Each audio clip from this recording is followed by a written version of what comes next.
Calling all units, calling all units. Donut shop has a fresh dozen. Go ahead and take a 1040. What made you want to leave the community? Well, the way things are changing, and it's becoming harder and harder in the Amish. Up in my area, traffic is faster, more accidents and stuff. And I'm just... Finally, when I decide that I want to leave, I was like, yeah, I gotta leave because of everything going on. And in the Amish, they were having problems where some elders got in trouble for pushing rules that were not allowed to be pushed, like making stuff up and trying to say we have to follow by when they didn't have Bible verse stuff. And then I was also a farrier in the Amish, and then What's that? putting shoes on the feet. Oh, okay. So like a blacksmith. This guy always with Yeah. the horse. The horses are I his wasn't- downfall. You were in the stables. Yeah, I was putting shoes on, stuff like that. Well, I was always getting into the horses. Finally, I owned a sawmill, and I owned a rustic furniture shop at the time, and I was getting ready for a second sawmill. Because I was not married, they came to me and they're like, Elmer, you're going to have to sell and keep one business until you are married, because we don't want you to have that many boys working for you, because when you get too many boys together, you know what that costs. What is that? They tend to get in trouble always. So You hang out with the dudes. Like, Could you maybe, looking from the outside and not understanding, you think maybe there's like, if you have two sawmills, you have a lot of people working for you, you're kind of their boss. You're kind of getting into position of power. That's where now I'm an elder. I'm like, who's this guy? We need to get him married because I don't want him becoming the next thing. And they're saying, hey, we are going against what you're saying. You think maybe that had something to do with it? Exactly. I believe every bit of it. If think you so. you become kind of power, and they basically told me to sell it and stuff or they were giving me such a hard time with it. And then I'm like, one day I'm just like, you know what? I always want to go English, and I'm like, this is my time. Well, I sold the stuff, and I left the Amish, and I decided I left a note. I gave all my horse and buggy and everything I gave to my younger brother. That's nice and of you. I left a note that I'm leaving and stuff, and one night, middle of the night, I left. Wow. is it like running away, or you Yeah. just kind of pack Did you up? have Yeah. did you have plans? Yeah, did you have plans? Or Yeah, I had it all planned. And they went. Like a jailbreak. Yeah, they flipped his bed. They found like a whole map of everything, and then they Shawshank. pulled a poster down. It was a tunnel dug. Climbed out that window. yeah, they Check it out. probably checked my desk. Yeah. When they opened the desk up, there was a note there where I'm... Wow. Wow. So My youngest brother was only me and him left over. He kind of knew that my father also kind of suspected it, because he could tell that I'm very excited, trying to figure out what I'm going to do next, because I was always full, energetic. I was out there, and so he knew. He had asked me what I'm up to. I said I'm gonna make some changes. I'll figure it out. And then, because I didn't want to give information away, because so then I went to my I ran down the road to my barn where I was milking cows, and had person pick me up about 5 miles away. was on it a the same dirt person? road. Same person with the bikes? Nope. Okay. Different person. This is a person that used to Is buy me shoes and stuff off the internet and show me how the internet works. So all this little thing. Whoa. That's what I was gonna get to after that. You But had a lot of outside influences. and Yeah, stuff. it probably was bad at. was it somebody sitting in the podcast room over here? Let's go, we're out of here. Come on. Yeah, Come on, guy. So then you leave middle of the night. yep. This is some movie stuff. I don't know how many movies you've seen. If you're allowed to watch movies, are you allowed to watch movies?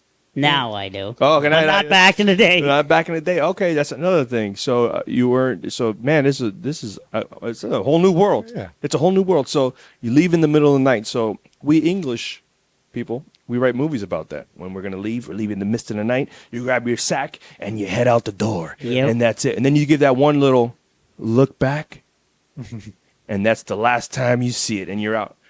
You have plans on going back, maybe? No, I No? do not. So that's it. That's it. The only thing I do is I'll go back once or twice a year to chat with my family. Well, that's chat what I with mean. my parents. Are you allowed to come back? Oh, yeah, You're yeah. not Come grow back? the beard. Yeah, I always go at night after dark because I don't want.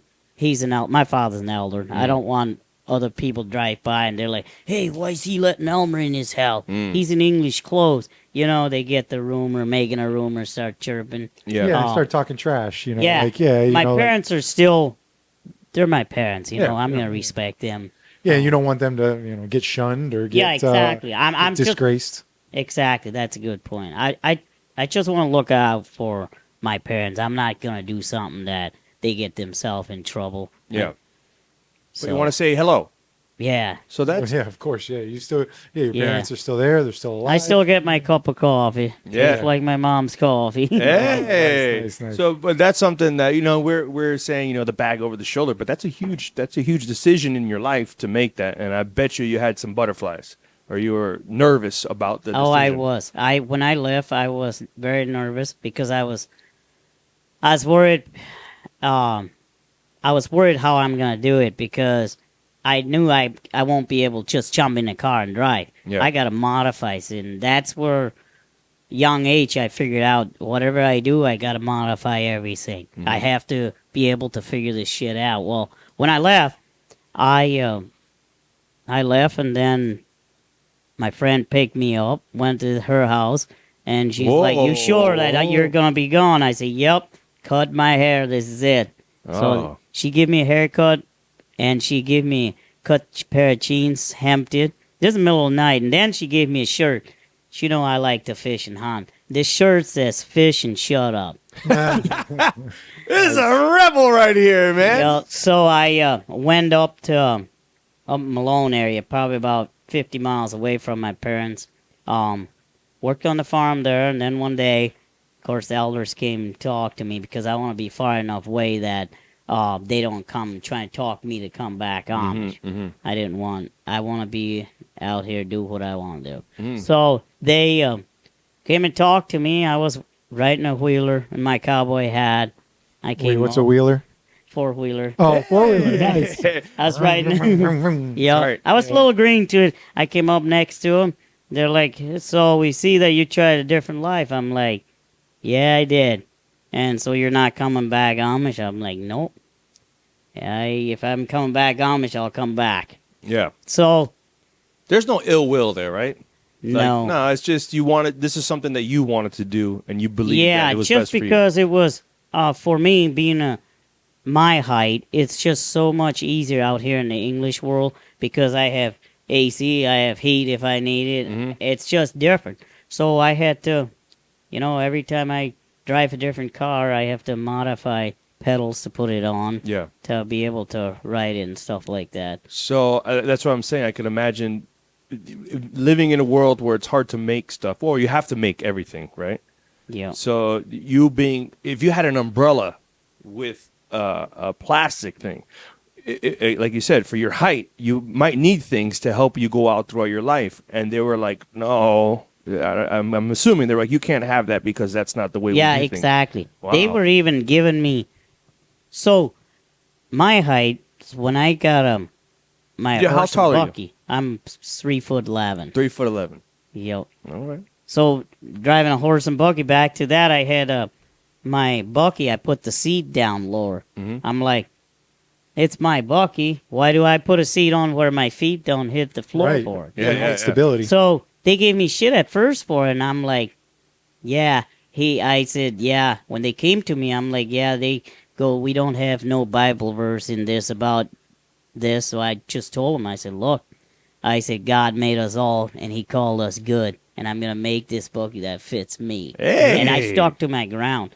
But you were taking a chance of getting punished because you're a little smart mousy, Right. But they finally they allowed it because there was not much they could do about that. Well, I think in your case, right, being that you're 3'11", and everyone else might be an average height, right? And that's something that's not considered. The horse, feet to the ground, that's fine for everybody. But you, being that you have to, now it's the first time they're encountering this. I don't know if there's anybody else of your height that came through that you know of that they had to deal with. Well, not that I know of. I'm the only Amish boy that went English that I know of. And that, to go back to where some of the reasons why I wanted to leave, I'm like, well, if I get older, it's hard to throw them harnesses on a horse. Yeah. Especially if you have a ton belching, your harness is up. I had to throw that harness. There was not just lean it over a little bit because the horse is like 18 hands high. Well, that's what I was getting at. Is like if there's no bend in the Amish community, if they're not willing to bend to accommodate some of the things that you need, then I guess you're kind of put at a decision like, man, I have to do all this stuff. You don't have to do this. I have to do this. So at this point, I think I got to take myself and leave this community to benefit myself. Am I hitting the nail on the head? Exactly. Because I was kind of, at the time, I was kind of between a rock and a hard spot. Yeah. Because I was just, I had to, a lot of times, you know how it feels like when you work so hard where your muscle gets so sore you can barely go? Yes. Guess what? Suck it up, Buttercup. You got to throw that harness. That's just the bottom of the line. And I did have my father's stallion. I trained him very well. He was a Belgian, 18 hands high. And that horse, I trained him when I put the collar on. He put his head all the way to the ground. I put the collar on. Then as quick as it snapped, I believe heads up. And he put his head up. And that horse was the smartest horse. Good ever. horse. Wow. Yeah. Good horse, hooking you up. That's good. I mean, this is good to know all this stuff and the reason why you leave. Some people might be listening, well, what's the reason behind you leaving? Some of it wasn't your doing, right? Yeah, a lot of it was just being the height of me. Yeah. It was so much harder in the Amish than it was when I see other guys. There's 5-6 feet tall, and I'm like, oh, they can hop on a buggy, harness a horse without hardly any effort. Yeah. And I gotta have like giant muscles to be able to throw that harness that high. Right. Yeah. And it was just a lot different then. Hey, what's up, guys? If you like that clip, go over and check out the full episode at Donut Shop Podcasts. Link is down below in the description.